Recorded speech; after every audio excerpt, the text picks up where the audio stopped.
I want to talk to you about my friend Charlie Crawford. He's a 10-time NFR qualifier. Charlie Crawford, time to just shake it out and win. Got it on him fast, set there up. We are. Here's a day nice money run. lead. You betcha 3-8. That's an absolute perfect run. Timing was perfect from the time the first swing is up. He's got the control. Charlie made it happen by being timed up with his horse with the steer, and being able to not just rope, but to pick that steer's head up without changing the momentum for the heeler at all. We know his beautiful wife, Jackie, all three of their beautiful children, the founder of the Liberty and Loyalty Foundation, which this year will exceed $1 million raised for military and first responders. I've said it 1,000 times. Charlie, it's time to rope, nod and ride, whip and spur. I want to welcome you to the Charlie Crawford Podcast.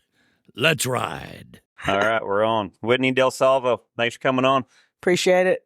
We're here at the Women's World Finals here in Fort Worth, Texas. We've had a pretty good first couple rounds. Had a good year already also. Yeah, I've had Got a the decent BFI year. down again. How much did you win at the BFI this year again? I won right around 19,000 to BFI. And that's in the all-girl. Yeah. With Kenzie Kelton? Kenzie Kelton, yeah. That girl's a sticker. Yeah, she does awesome. That yellow horse is sweet. Comes from a sticking family for sure. Yeah. Chance Kelton, I rodeoed with him back in my day and stuff, and he was always a hell of a cowboy and a good sticker. And what is it? Is it Catch Kelton? Catch, yeah. Is his son? And he's on to somewhere too. He's going somewhere too, huh? Yeah, you watched him go like at the Patriot. It was a faster, like shorter setup, fast, like 4-second setup, and he looked like he spun the wheels off of him there and then placed at the junior and the regular BFI. So I did see that. Yeah. Yeah. Yeah, he looks like the up-and-comer that everyone's looking at for sure. Mm-hmm. Yeah. That, man, how many times have you won the all-girl to BFI? 6. 6 times. That's rank. Yeah, 6 times. And then how is I know this is a little bit bittersweet, so we're going to talk about the Women's World Finals. You and Oyatsi have been doing some sticking in the first 2 rounds. Won the average head this time, right? Well, we were winning the average. We were winning the average head. Me and Kels kind of had a little bit of tough luck on that.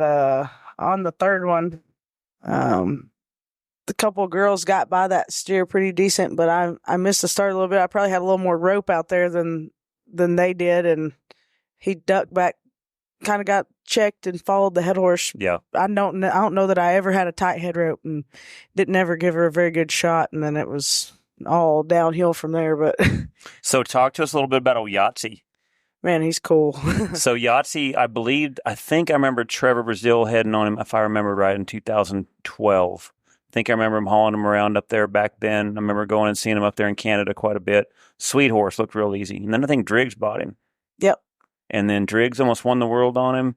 Yeah. Did really good on him. Then and sold him to Dustin Bird. Bird rode him. Yep. I guess he rode him at the finals a time or two, and then I think the last time they rode him at the finals was 2019.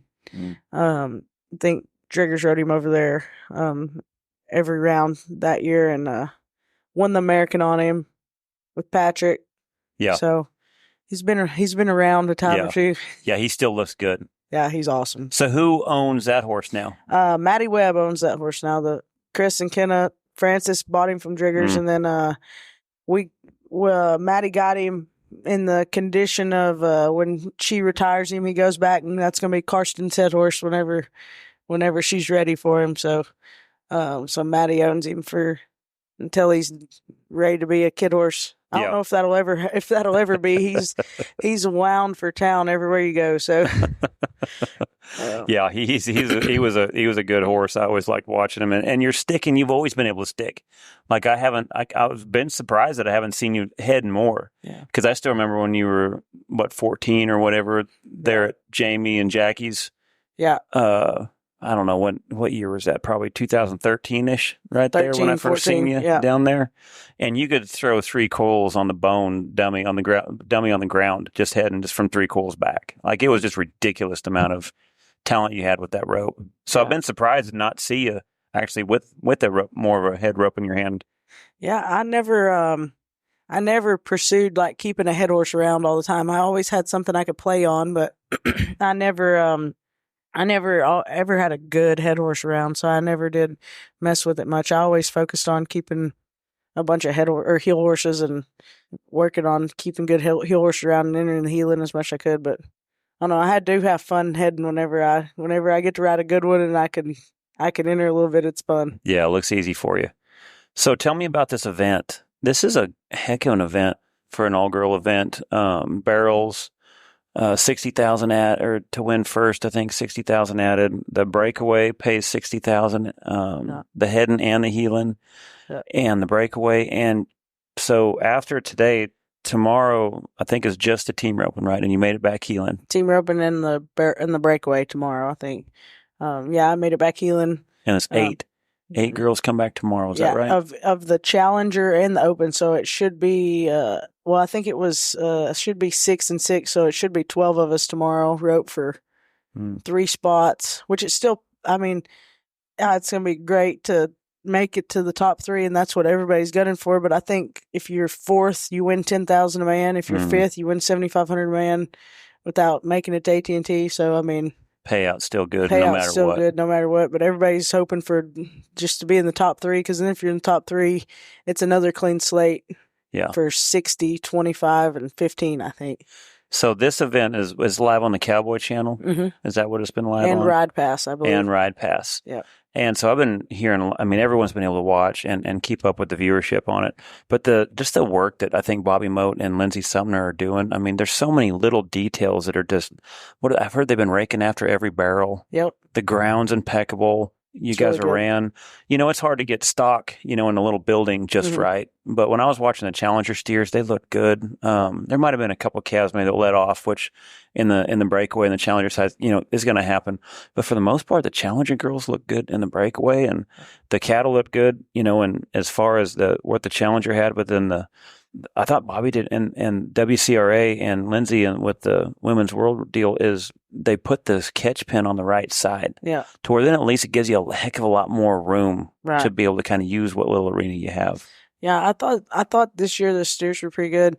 I didn't watch much of the breakaway, but what I have watched, it's been good. It's hard. It don't matter. You could bring the best set of steers if you rope them 20 we started with 26 or 27 girls, run them through 2 times in this arena every day and stand them out here like they're not, they're going to start getting bad in this pen.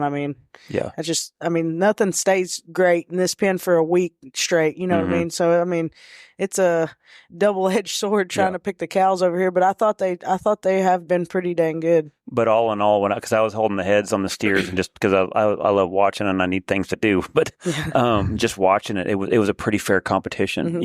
Obviously a couple better than others. Yep. But they've done a good. Just those little details like that. When you're roping for big money, you want to make sure it's a roping contest, and I thought they came as close as you could get to try to making that happen. Yeah, I watched, I sat on the back of the box for 2 days in the Challenger, and in the Open, even watching, I don't think there was a steer ran that you just could not catch. Yeah.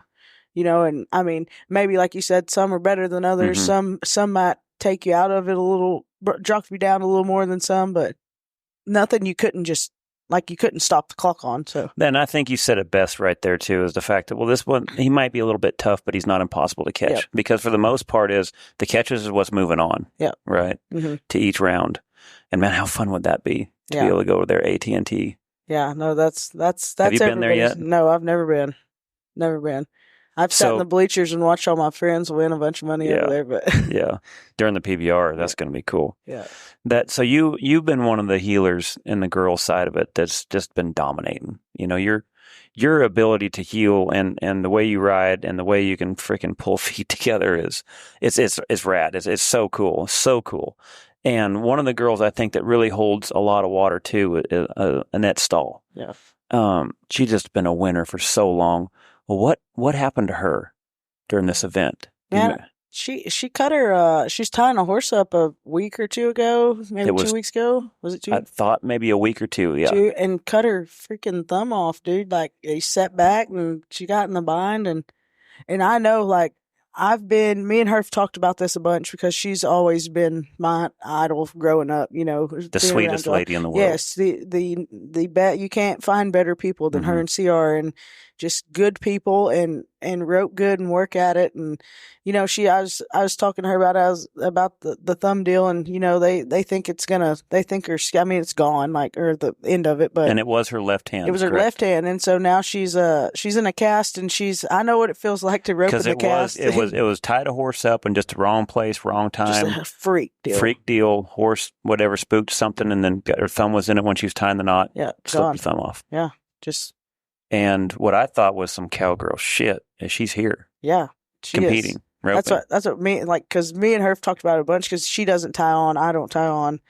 We got to be in a bad way to tie on. That's just just what we do. That's just how we like it. Everybody has a preference. A lot of girls think it's crazy not to tie on. I just don't like it. I've tied on at 3 major ropings in my life, and I've been in a cast like a net at every one of them. Yeah. So, like, no choice. And like her right now, no choice. And yeah.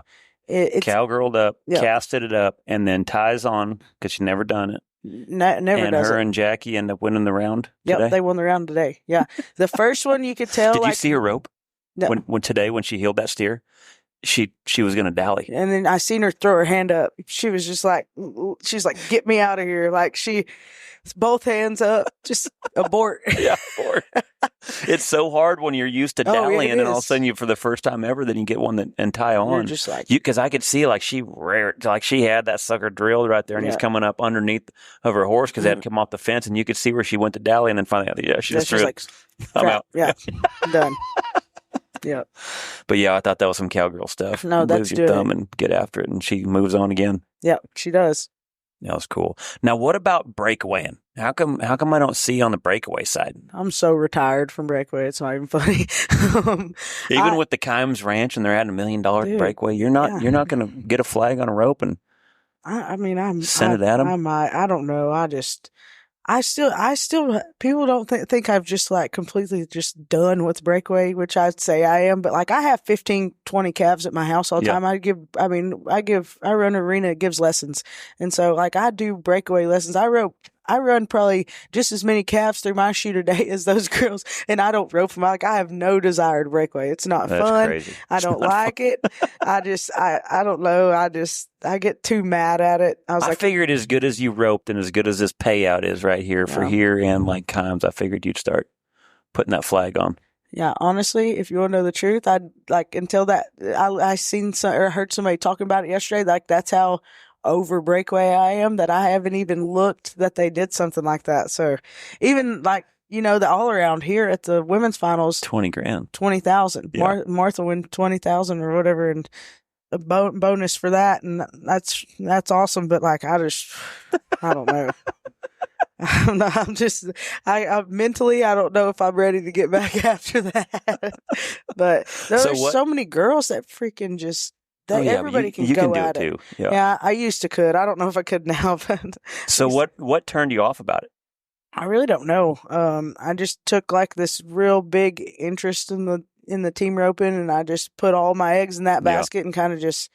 I really think I got a little burnt out. I mean, whenever I was younger and I was coming to Jackie's all the time, I mean, I was just diehard breakaway. That's what I did, and I went everywhere all the time. And I started to kind of like the heeling a little bit, and I feel like I just kind of burn myself out on the breakaway, and I was just like, let's do something else, and I never picked it back up. I mean, when I got to, I think the last time I like seriously worked at breakawaying was my last year of college, and I made the college finals every year in the breakaway that I college rodeoed, and this very last year I was winning the average on 2, and I half fed my calf all but the left ear in the third round to be me or Taylor Munsell to be high call, and it was no time. And then, like, I mean, I make short round on 2 heads because we were pretty dang fast on the first 2. And then I kind of just hung it up after that short round at the college at Casper. I never breakawayed again. So, well, because I thought she told me on this podcast that she set the record up there at the college finals. Mm-hmm. And then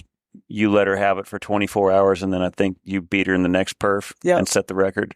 Yeah, she. It was kind of funny because I had no intentions. I didn't even know if I could do it on my calf. I wasn't even backing in there like I'm about to beat Taylor's arena record. But she is funny. She came up to me that day before, that morning of, or that day before, and was like, "You gonna try to be 1.7?" And I was like, "I'll see what happens." And then I look up and I'm 1.7, and I was like, "What the hell?"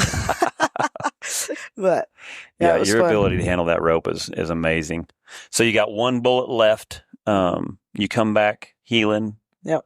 Last, you made it back 8th. Is that right? Yeah, I don't know. Yeah, we were the last team. But the main thing in this is to keep swinging. Oh, yeah, it don't matter. Keep swinging. If we make it back last hole, it's all that matters. Is we make it back. It's clean slate. I think they said that the top 2 in the leaderboard.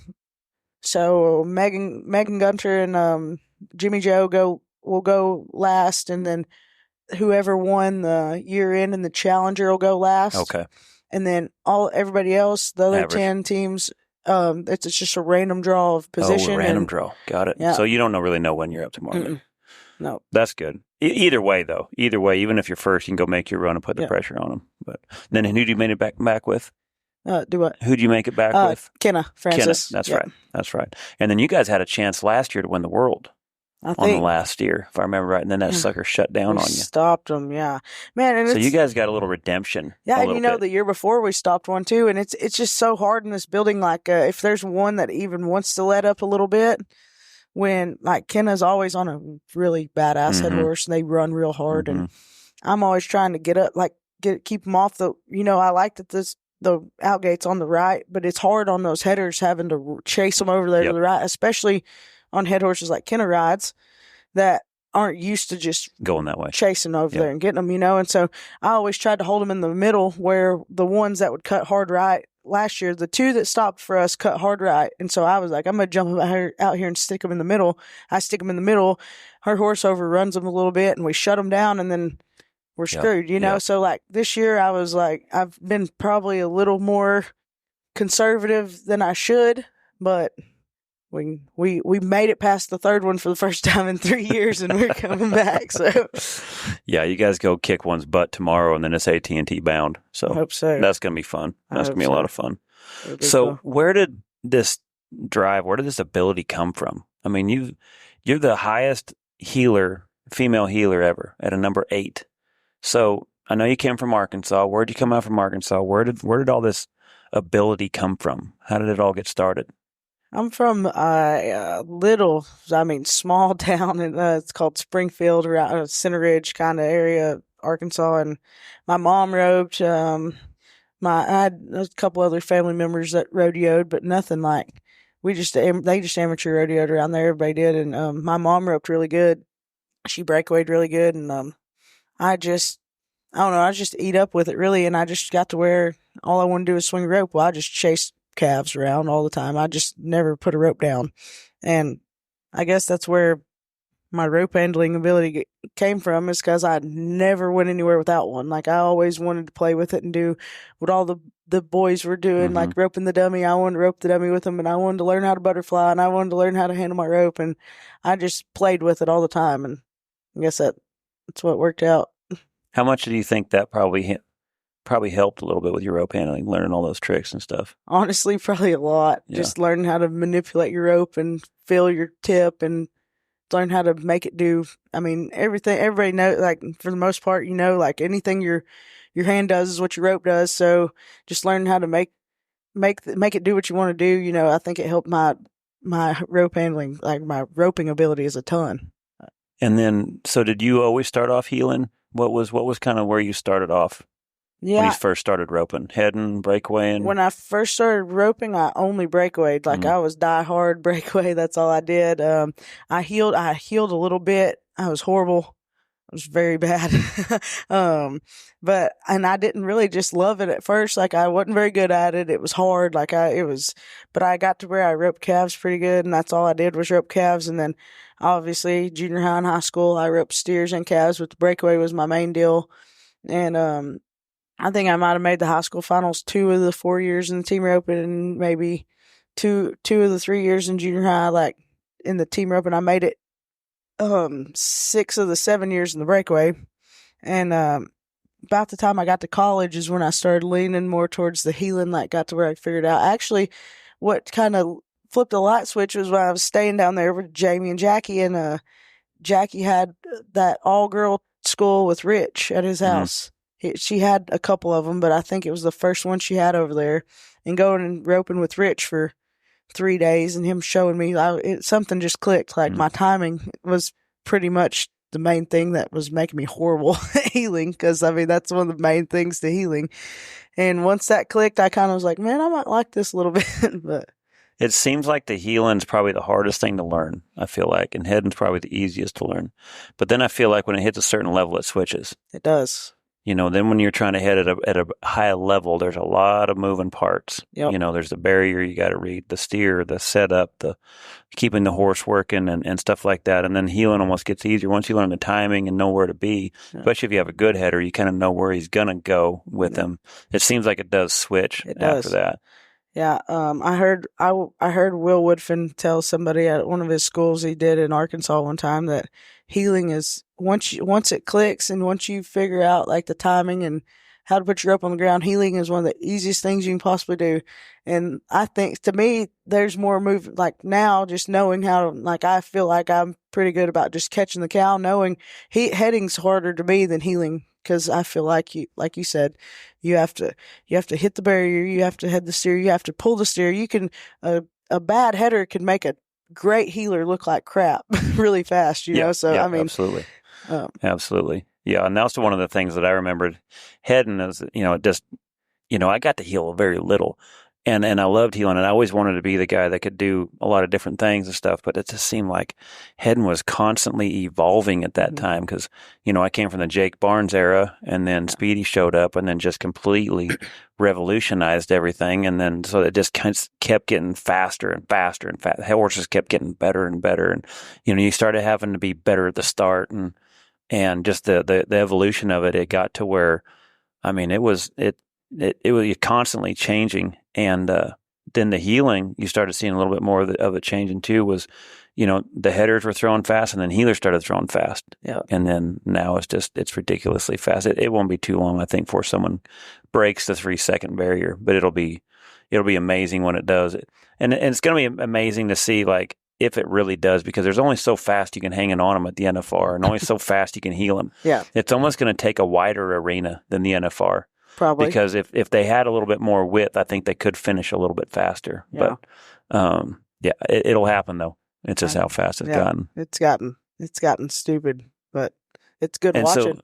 And you went through college, healed, did all that stuff, and now you also been going to some rodeos too. You've been healing at the rodeos and a little bit. I went for a whole summer and just went to circuit rodeos in Great Lakes and tried to make circuit finals. I did terrible heeling out there. Not bad it was a lot different than I thought it was. I missed the circuit finals by like $1,000 or something. I came home and I just kind of regrouped all my heeling. I was like, this ain't gonna work, and I still I amateur rodeo around there right now, and I do have my card, my PRCA card. I've been in a couple of rodeos this year, but I'm still just trying to work on stuff. I don't feel like I'm honestly still good enough to go to the rodeos, and I mean I'm getting better, but that's still something I want to work towards, is getting comfortable enough and confident enough to go enter those things and be able to do my job. Yeah. So.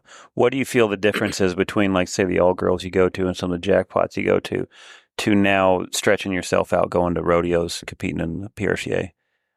Definitely, even though the all girl jackpots and even the World Series jackpots, it's definitely outrunning someone's head rope. It's the scariest thing for me. Like when I see somebody's head rope go by and I don't feel like I'm close enough, I panic. And that, you don't get that jackpots, whether it's an all girl or even a numbered rope in a World Series, or even sometimes at the open ropings, you don't even feel that bad. But if I'm ever a little bit in a bad spot and I see the head rope come by and I know it's coming, that's my worst thing right now with the rodeo, and is that I've been working on, is not panicking and still getting to a good spot and not just abandoning ship and just ducking off with them. And your steers are stronger, I'm sure, too, huh? But there is a lot to that. Yes, it doesn't take long to start seeing why guys are up there so much in the front of that box trying to get up there and get around those steers, because it's one thing for the headers. It's pretty easy because you can use your rope to get to the steer, but then now the heeler has to outrun that rope when they're throwing 3 coils. Imagine dusting a squeezer right there hitting the line and on a strong steer, and 3 coils comes out and you're at the same level he is, and you're still a long way from that steer. Long ways. And there's no shortcuts to how you catch up to him either, because if you get off over here, it's a bad deal. You just got to keep, and that to me is the hardest thing, is when you see it go by, to not panic and just duck off in there like, oh shit, I'm late. Like that's my biggest hole, I think, with the rodeo, and that I've got to settle down a little bit. Like it feels like I'm going 100 miles an hour, and that doesn't feel like that jackpotting. So just something I need to work on more. That is pretty cool though, where you're trying to go to that next level and getting out of your comfort zone. What do you feel like you've been able to learn from now, where you're going at that level to outrun that head rope? To what is it that you're starting to change now, where you're trying to be there closer to that steer when that head rope goes on, where you can find that first, second hop? Man, just learning how to put the steer, like, if you guys see full shoulder or hip or like whatever, and I leave up there, being able to hold myself in a position where I'm not running over the top of you, but still being up there to where when it does come by, I can just follow the steer. And if I am back here a little bit and it comes by and I'm not there, just taking a deep breath and just knocking his tracks out, instead of just, the head rope goes on, just ducking to the inside and just block and tackle, because that's my go-to when it flies by and I get panicked, just diving off in there. I don't know, like just straight panic. But, just taking a deep breath and reading the situation and being able to hold the steers in the where you want them, like don't let them go like step 2, you hold them in the middle, really not even left. It's as much as just being able to pick them up in the left lead and just hold them in the middle of the arena. There is an art to that, isn't it? Yeah. That feel and timing of being able to trying to hold a steer the best you can. Yeah. It's because that's very common when guys are trying to get a start with outrun the rope and then shoving them right there in front of the header. And it is an art to be there, but barely be seen. Yeah. But still be in the play. It's a fine line. That is. There's a lot to it. A lot more than people think. What do you think the day was all of a sudden the heeling clicked? What do you think it was? Because I know you could always handle your rope. Like I said, I watched you being able to throw 3 coils on the dummy on the ground. You always had a great swing. Roping that dummy, I could always see like where you knew where your strands were at. You had such good rope handling. What do you think what was the one thing you think that all of a sudden you got it? Like what was that click? What was that light bulb that went off? One day we Jackie took me over with her to David Key's house, and he had this donkey. I don't know. They wrote an article about David's donkey. Like he had a cool donkey in the arena, and we were out there roping it a little bit, and we were roping some steers, and they let me run a few over there, and he made this comment to me about the timing to watch for the lift of the steer. He said, watch their tail head and look for the lift, and when it lifts, get your rope over the back.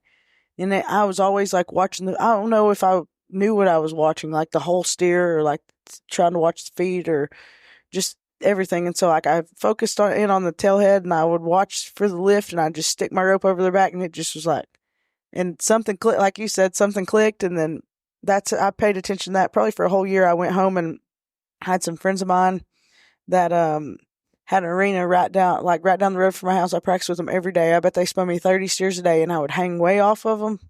Their stripping shoes on the right. They had a bunch of old steers. We roped them, same steers for 2 or 3 years. They'd run down the right fence. I'd just give myself some distance.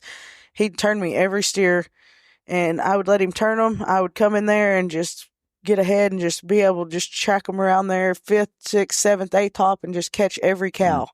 And I started on the probably wasn't this bad, but I'd trace them to the second corner until I could go a week and never miss one by 2 feet. And then I started making my way back to where I could throw a little faster, and then just tried to make myself be able to catch every time. And then if I need to go fast, learn how to do that later, but let's learn how to catch first. Yeah. Yeah. There's something to it. Like I say, that first time, because I see so many guys that can heel the sawhorse so good. And then it's like, then to me, after that, buy everything that hops. Yeah. Whether it's a goat, a donkey, any of the mechanical dummies that the feet move, just where you can kind of learn it, where you can save your steers, save your headers and stuff, and get something. Because once you get where you can heel that thing, now you got because that's the hand-eye coordination. Yeah.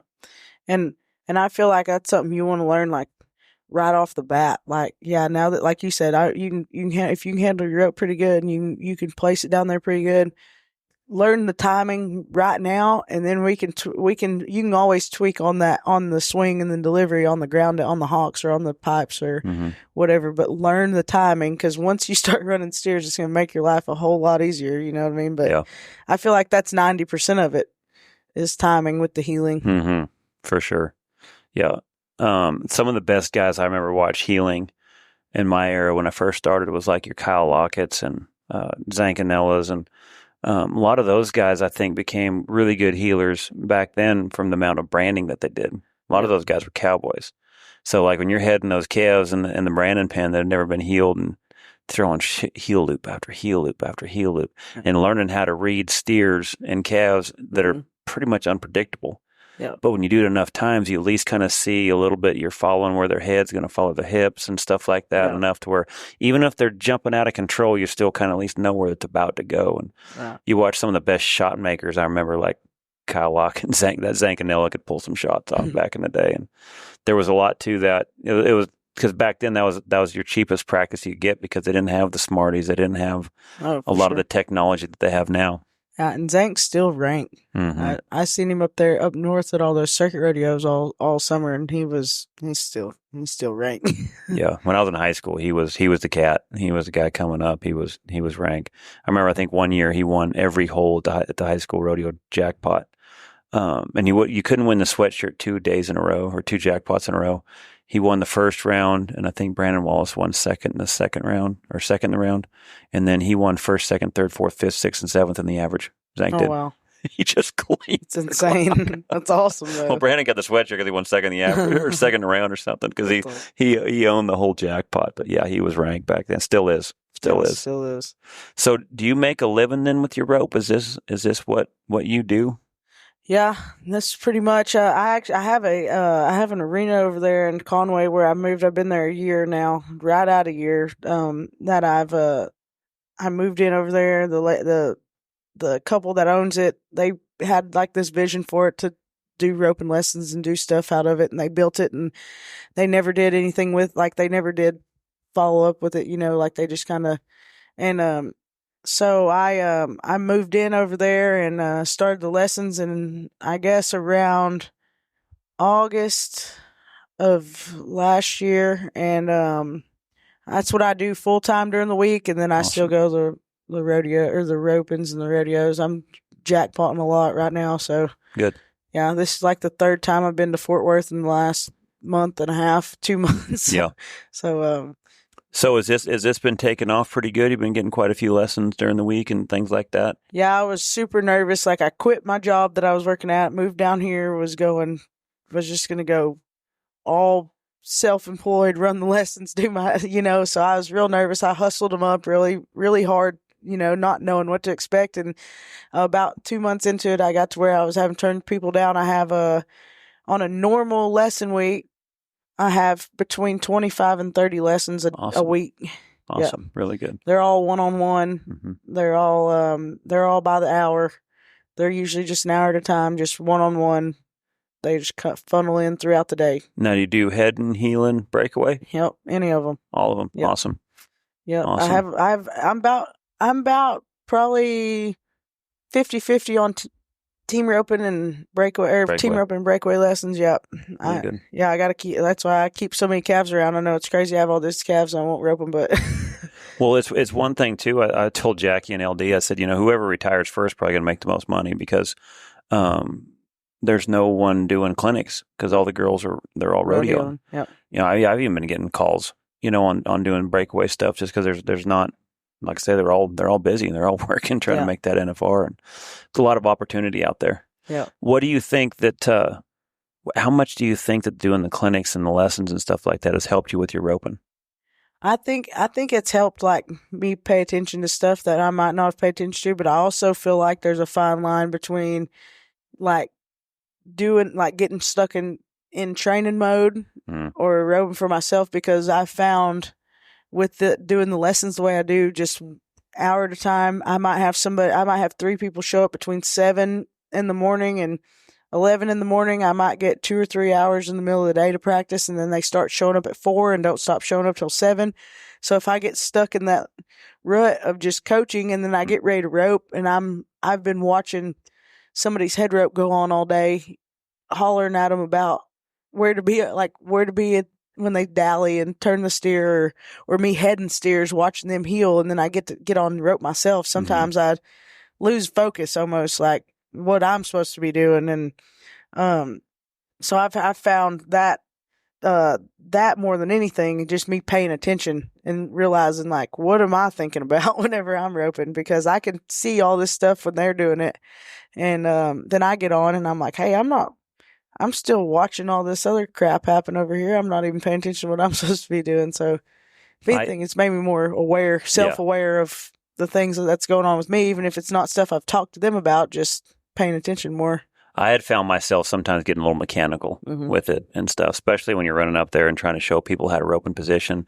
When I was trying to compete at a high level, throwing 2-3 coils, a huge difference on where you hold your hand and stuff like that, where your swing is. But like for me now, I'm only going to a few fraternities, but the same thing I'm doing at the fraternities is basically the same thing I'm teaching. Yeah. Because, you can't reach at the fraternities. They get dock points. The goal is to be able to get your horse all the way up in that spot. Well, shoot, that's the same thing I'm teaching. So it actually works better for me now than it actually did then. But it's been amazing what I've learned just in my horsemanship, just in my cues, to be clear on when I'm trying to teach them how to face and where their hand needs to go and where their feet needs to go.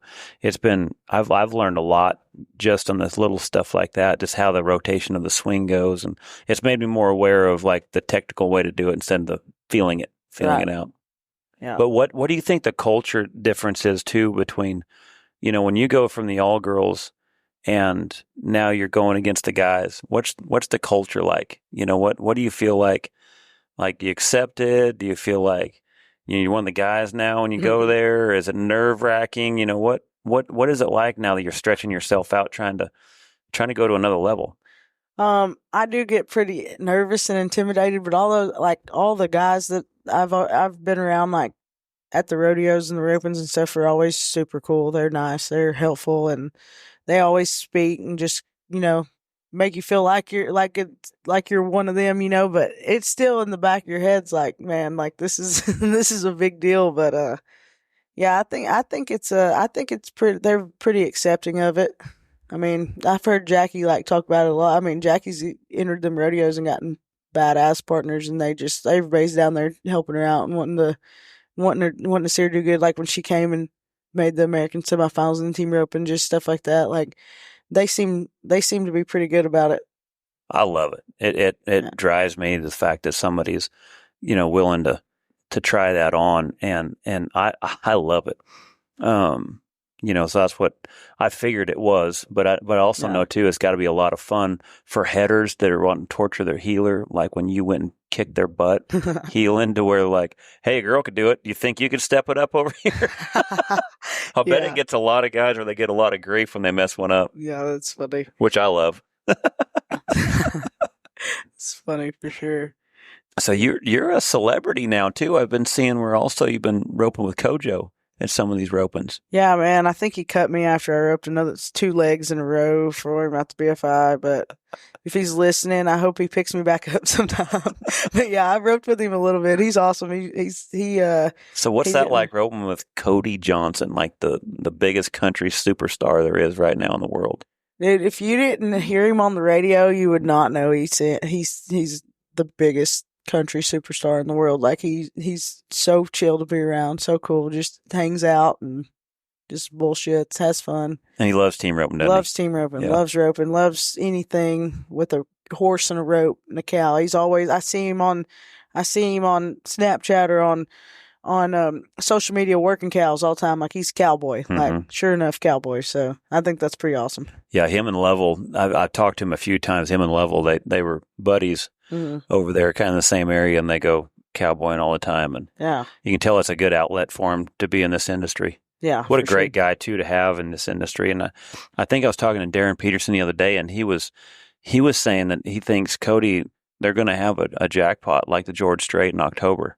Oh, but dang. So I'm really excited to hear if that's going through or not. But I guess he's gonna pick up where George Strait left off. And so to have him in our industry supporting is going to be a big deal. Yeah, no, for sure. Yeah, he's cool. He's awesome. How nerve-wracking was that, backing up in the box, looking over at that dude over the other side? The first year I roped with him, I was just like back in the box. My rope was shaking. I was nervous, and I actually I healed I healed our first one, or maybe I split I got a dew claw on the left leg, and when I dallied, it just shot back at me, and I was like, I'm fired. And then we caught the next one. I think we were one out of the fast time in the second round, and then he won the rope again the next year. And I think we caught the first one. I roped a leg on the second one, and then we didn't do no good on the third one. I was like, never getting the call again. I got cut by Cody Johnson. But yeah, he's a cool dude. I got to talk to him a few times, and I'm really excited to see where that roping goes, because George Strait did a heck of a job with that roping back then. I think the last time he had it, I think it paid $100,000 a man to win it. It was trucks awesome. And trailers, and so yeah, it'd be really cool to see what he could do with it. For sure, especially to have an all girl, and probably have some. I'm sure he's going to have some kind of numbered roping along with it, as much as he likes to rope. Yeah, so I bet it does. Maybe we'll be back over there. Yeah, wheeling him down for him over there for that one. Yeah, maybe. If he's listening, maybe he'll call me and ask me to rope. Shoot me a text. Don't fire me yet. Well, Cowgirl, good luck tomorrow. I'd love to see you over there at AT&T wheeling one down in there for $60,000. And I hope we get to, but we'll see what happens. Heck maybe yeah. I can knock another one down. Otherwise, if you don't, you might have to start getting that breakaway rope put back in your hand. I don't want to have to rely on my breakaway rope, that's for sure. But so, how do we follow you? How do we get a hold of you to come to a lesson? How do we follow you, and how do we get a hold of you?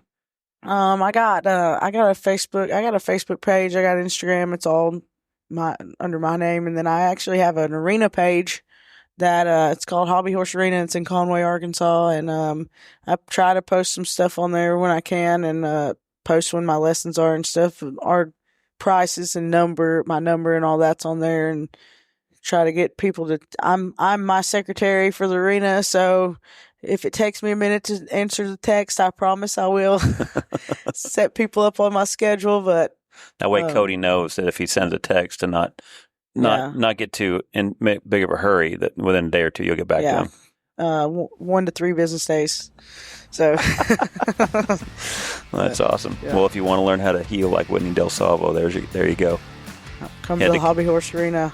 See what we got going on. Head to Conway, Arkansas. Yeah. All right, Cowgirl. Well, do good. Thanks for coming on. Appreciate it. Thanks for having me.